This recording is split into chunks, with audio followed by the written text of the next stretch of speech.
And we're saying good morning to Christopher. Good morning. It's a pleasure to be here. Thank you for having me. Okay. Christopher, usually when we start the show, we always ask the person to present himself about you, about your life, what exactly do you do. So go ahead, take it away. Okay. As we said, I'm Christopher Benjamin. I am a attorney here in South Florida. I've also served in positions like special magistrate for the city of North Miami in their code enforcement department. I'm also a traffic magistrate for Dade County, so I hear matters that come before the traffic court, such as ticket disputes and things of that nature. I'm also a mediator with the dispute resolution firm of Salmon and Dolberg. So negotiations and dispute resolution is part of my repertoire as well. I'm the only child to Jean Benjamin and Jacqueline Flagler. I'm the oldest child of 6 siblings. Okay. So I have 4 brothers on my mother's side, and then I have 2 sisters on my father's side. Okay. So for 14 years, from 2 to 14, I lived with my single mother and my 4 brothers. Okay. And then from 14 on up, I lived with my father and my stepmom, Susie, who's from St. Kitts, St. Kitts Nevis, and my 2 sisters. We have a lot of Haitian around that area too. St. Martin as well. St. Martin, yeah. With that rich background, you decided to run, to get on the political vibes. That's what I call it. What made you decided to do that? And then for what district or what department were you going to represent? Now, I originally thought about politics when I was going to college. Okay. I went to Florida. I think this is part of what you started. Right. I went to Florida Memorial University back when it was Florida Memorial College. And as we know, it's the only historically black university here in South Florida. And I was trying to figure out what I was going to do with my talents. What were my talents and what was I going to do with my talents? And I had a great affinity for my community back then and still now. And I wanted to use my talents in a way that it would have an impact on people's lives. And so I decided that political science would be the route that I would take in order to effectuate that. And I had an internship with Congresswoman Carrie Meek at the time, back in 1997, with the CBCF.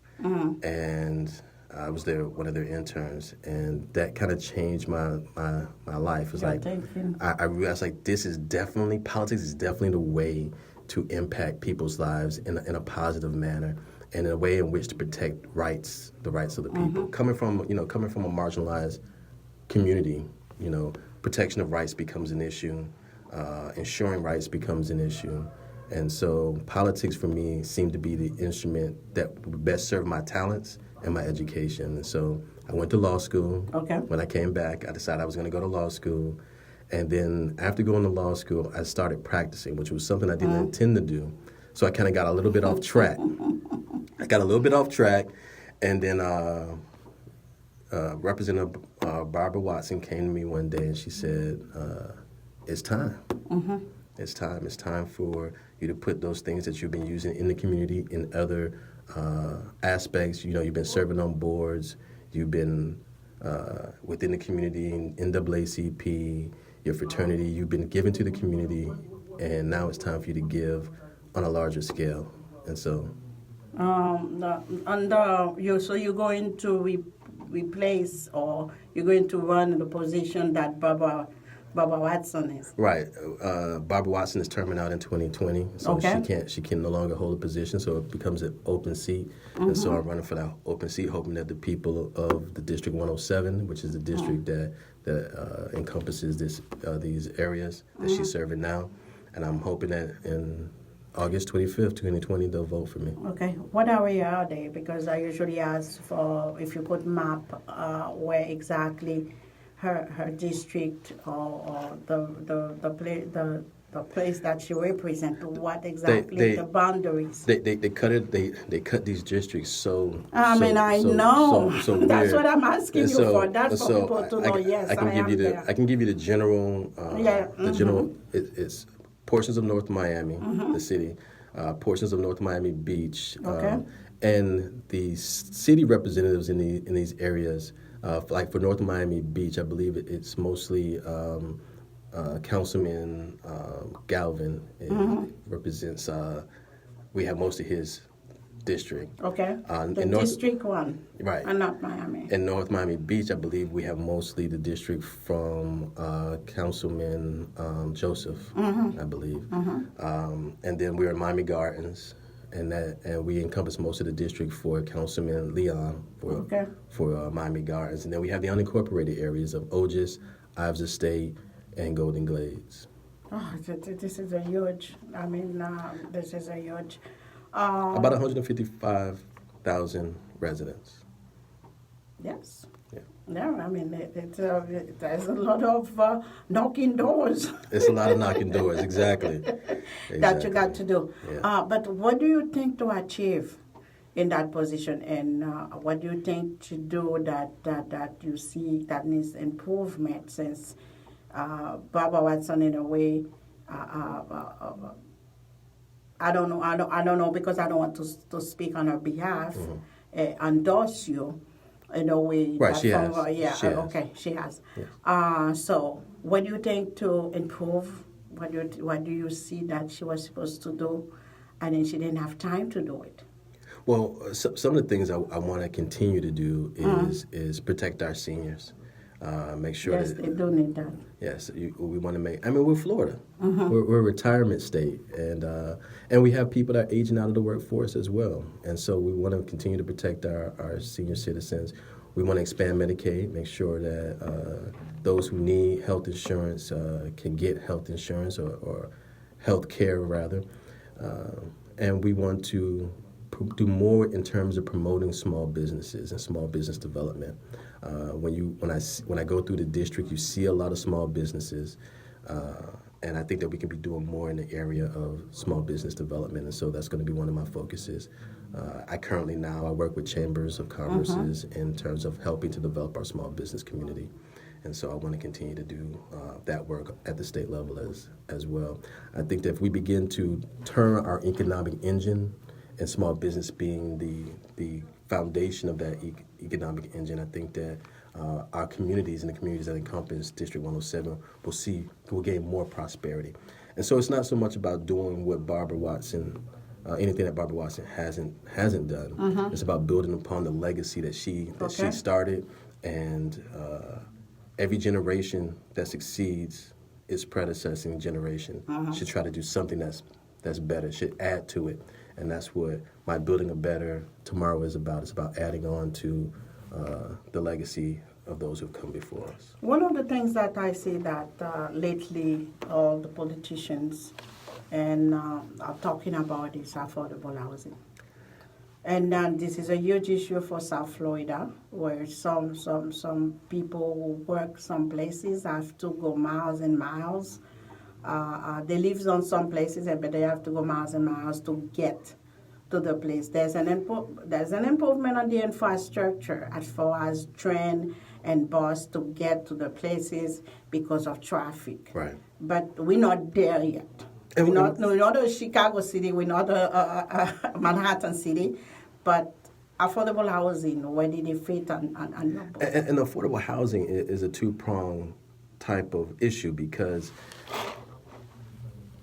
our income isn't meeting our living expenses. So it has to be attacked from two sides. You need higher wages in the state of Florida, and we need to have more affordable housing.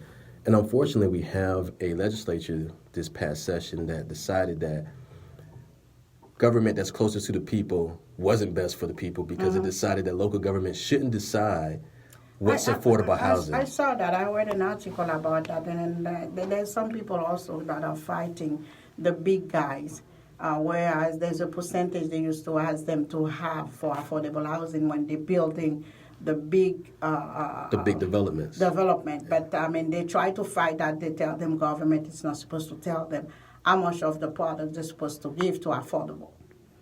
Well, I think government definitely has a say. You got to think about it. Developers are coming in, and they still have to get licenses. They still have to pay fees. And they still have to build in a way that is conducive to the overall comprehensive plan of that particular city.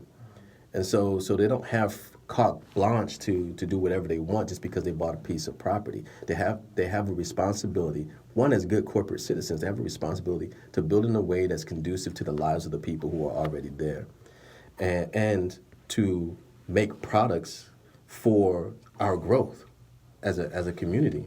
And so we need affordable housing, and the local government should have a say in being able to tell a developer, listen, a certain portion of this development needs to be affordable for our people.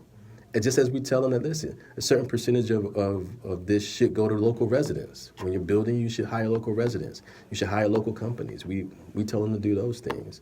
But the most discerning thing about this new legislation is that it's going to disallow people to challenge them. It's going to disallow a community to say, you know what, we don't want that development here by the threat of having to pay their attorney's fees if they lose. And so that those type of issues are what I want to go to Tallahassee and add my voice to the collection of voices that are saying that this type of legislation is wrong. Okay.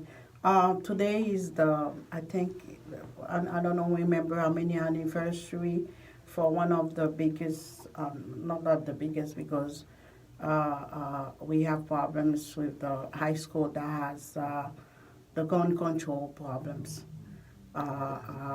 Today in Orlando, was the 49. Yes. I think it's the anniversary. Yesterday was the anniversary. Yesterday of the was shooting. Okay. Yes. So today I saw many people still posting about it. Yes, they're still posting about it, and then they're still saying that. They try to keep on living, but it's a problem. Do you have a program or something that you think for gun controls that will help us better in the community, not having a certain type of guns all over the place? Well, I'm for the ban on assault weapons, or weapons that have the ability to have that rapid succession of fire, because whether you say that an AR-15 is an assault weapon or not, the fact of the matter is that these mass shootings are being accomplished with this particular weapon, and this particular weapon is killing hundreds of people, if not thousands of people. And so, banning the AR-15, I'm for the ban on the AR-15, but I'm in favor of sensible gun control laws without impacting or out infringing upon the Second Amendment. Okay. When is your election? The election is August 25th, 2020. Oh, August 25th, 2020. We're talking about next year. Oh, you got plenty of time to do a nice campaign. I am very glad that you're coming forward. So early. One of the things before we finish, you're on a radio station that is 100% Haitian, owned and managed by Haitian, and I represent right now the Haitian community to ask you for a question on their behalf. Sure. What do you have in your mind that you see in the Haitian community, because you're taking the time? I'm pretty sure you're doing inventory right now. Right. To see what's there, what needs to be done, what needs to be improved, and everything. What did you see in the Haitian community you think that can take us to the next step? Because right now, these days, this is the type of leader we are looking for. In terms of taking the Haitian community? The whole, the community itself, improvement. If you go into North Miami, for example, because you said North Miami Beach is a part of your representative, and then you got Miami Gardens too, who have a lot of young Haitian there, and there's a nice percentage, but you won't even think that they are, but they are there. Oh, we see them. We see them on Haitian Flag Day. Yes, exactly. That's when you're passing by and you see them there. Anything that I know is nothing in particular, but anything that you see that you think, if the Haitian community moves that way, that will help us improve our life. Well, we keep. I'm the son of an immigrant. Okay. As well, and so I'm always keeping my eye towards what's going on with immigration, what's going on in immigration in the country, what's going on, and how that impacts us as a state, and how we deal with it as a state.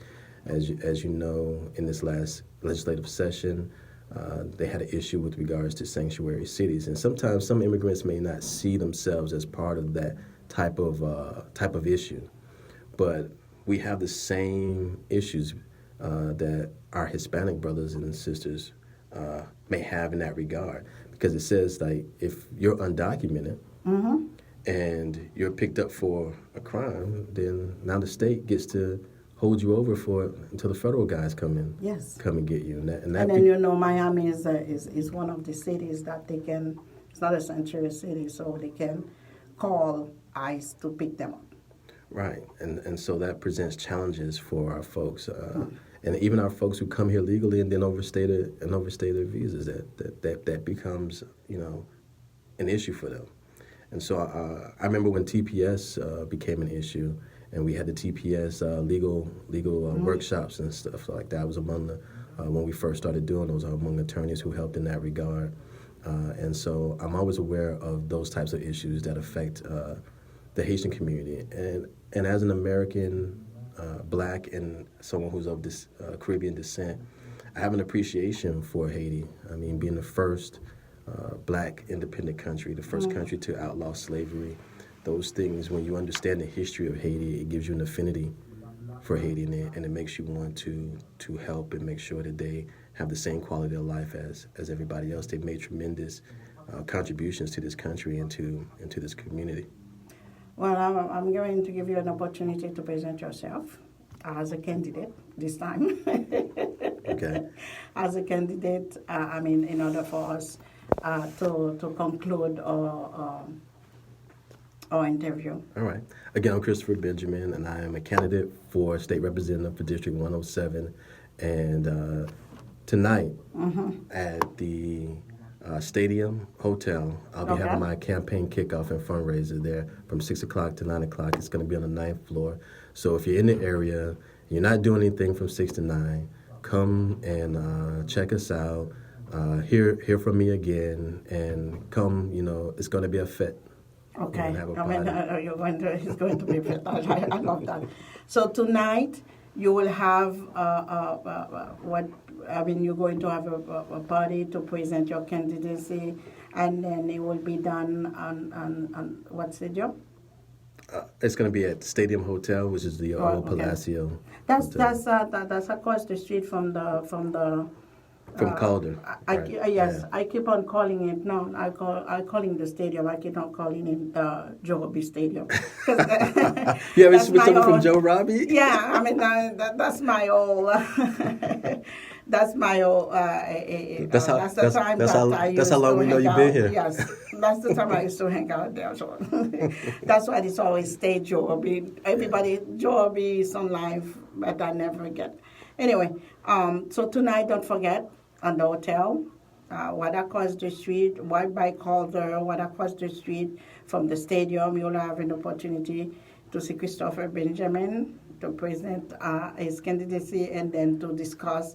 And then this is an opportunity to meet and greet many people that's going to be around here, and then to discuss many issues that is close to your heart. And I want to hear what, as a community, as Haitian descendants, as Haitian immigrants, what are the issues in your cities that you believe affect you, that you believe that I, as a state representative, will be able to help you improve? And that's what we were saying earlier, because we just finished with the race in North Miami, and on Tuesday night, we present the last person for the city. Right. To be there. we were telling them that you got to go participate. Otherwise, people will not know what you want. Right. What are you looking for? What you need in a community to make it go? How do you, what is your project you have in mind? Anything that you have. This is an opportunity when you find these activities to go to them and then talk to whoever wants to represent you guys. So you can discuss everything else everything that you want to say. Anything that you want to add up before we wrap up? I think we took care of business. That's what we're here for. That's what we do. I'm going to sign off in Creole. Je voulais dire merci beaucoup avec tout le monde qui était là depuis 8h du matin.